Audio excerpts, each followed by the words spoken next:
El judici.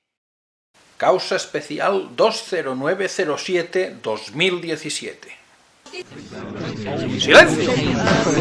¡Silencio en la sala! El jurado puede retirarse de deliberar sin tener en cuenta las afirmaciones de la defensa. Que también será procesada por el delito de rebelión. ¡Rebelión con gran violencia!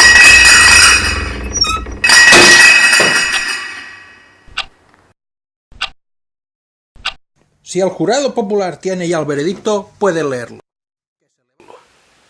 Con la venia, este jurado ha acordado por unanimidad que tanto ella como los demás acusados son inocentes de todos los cargos que se les imputan.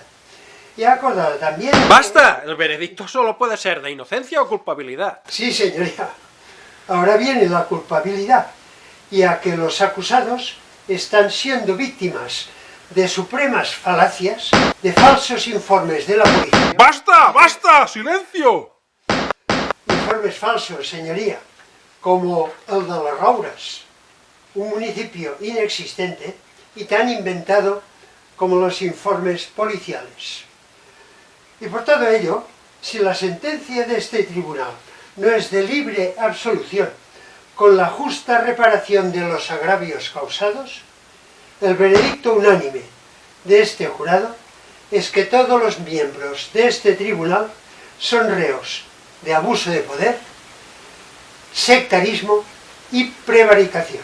Aunque, a pesar de ello, este jurado desea para España y los españoles un futuro tan próspero en su estado como el que esperamos alcanzar para Cataluña en el nuestro.